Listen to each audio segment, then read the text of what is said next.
Hi all, this is Saida Belgara from Becoming I Am here with the astrology of January 11th, Sunday.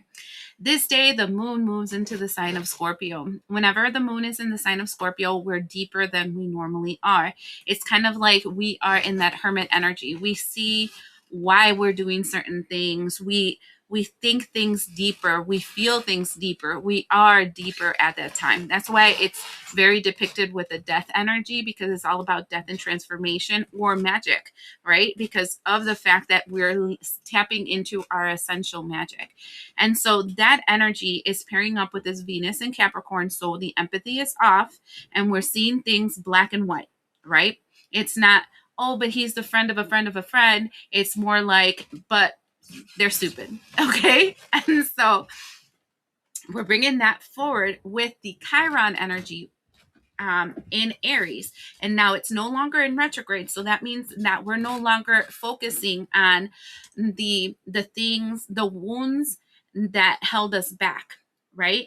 This time it's a square. So there's a wall there with Chiron in Aries. And what I'm feeling that is happening is that we're creating a division between the old us that carried that old wound and the new us that just don't give a shit, right?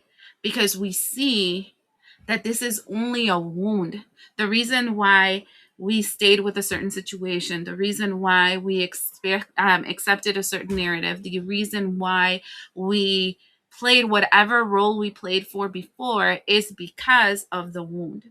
So it's kind of awakening your self-worth.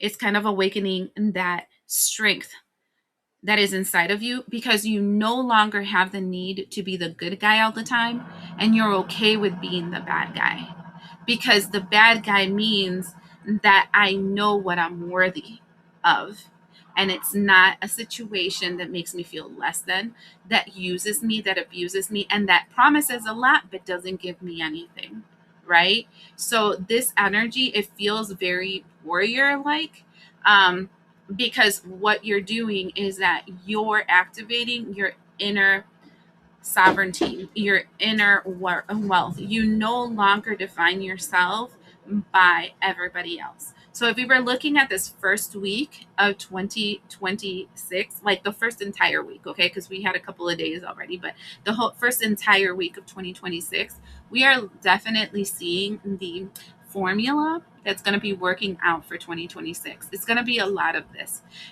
and some of us will be in the receiving end, which will feel like utter shit, and some of us will be in the giving end, and it will flip flop based on what you're confronting.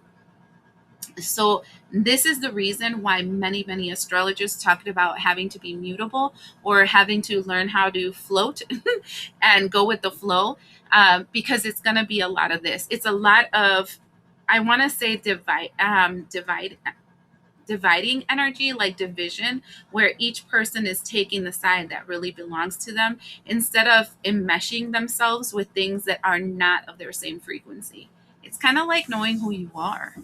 And I think it's going to be good in the long run, but in the beginning it's going to kind of suck.